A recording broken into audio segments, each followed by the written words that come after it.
δύσκολο.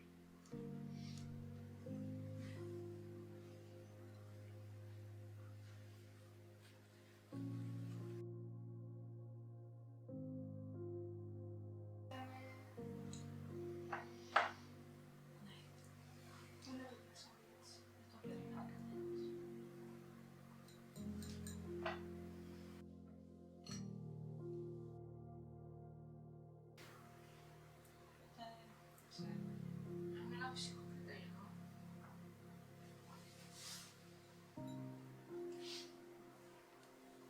Είναι δύσκολο.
Δεν θα το ήθελε αυτό εκείνος.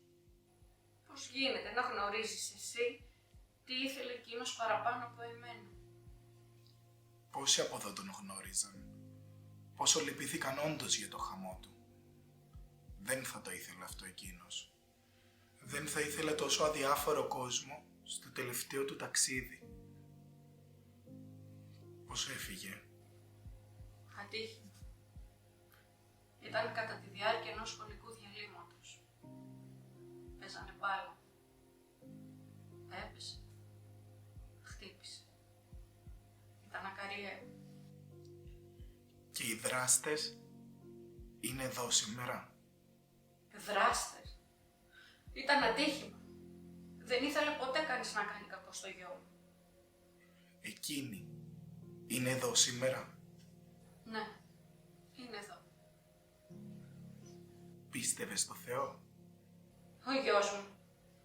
Φυσικά και πίστευε. Ερχόταν κάθε Κυριακή στην εκκλησία και βοηθούσε.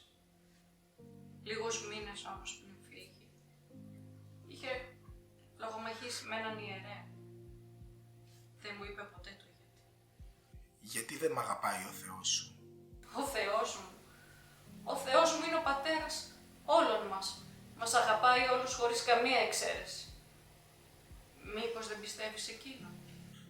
Πίστευα στο Θεό και τον αγαπούσα με όλη μου την ψυχή και πήγαινα κάθε Κυριακή στην εκκλησία και βοηθούσα όσο μπορούσα, ώσπου ο κόσμος έμαθε για τις σεξουαλικές μου προτιμήσεις και ο ιερέας άλλαξε γνώμη.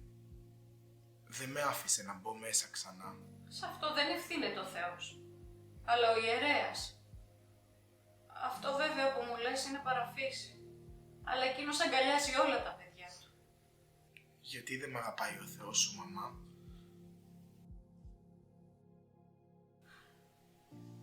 Δεν μπορεί. Φυσικά και σ' αγαπάει η ψυχή. Και εκεί τώρα που θα είσαι θα σε προσέχει. Γιατί δεν με έσωσε τότε, μαμά? Να σε σώσει από την ψυχή μου. Από τους νταΐδες. Δεν ήταν ατύχημα, μαμά.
ευχαριστώ.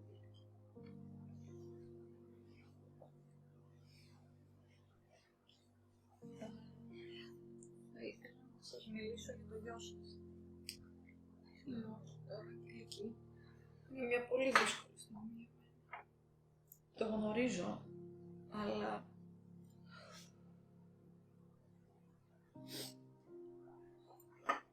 δεν ήταν ατύχημα. Οι φωνιάδες του γιού σας είναι ακόμα εκεί έξω. Τι είπες, Αγγελική? Γιατί δεν μου είπες πόσο υπέφερε το παιδί μου?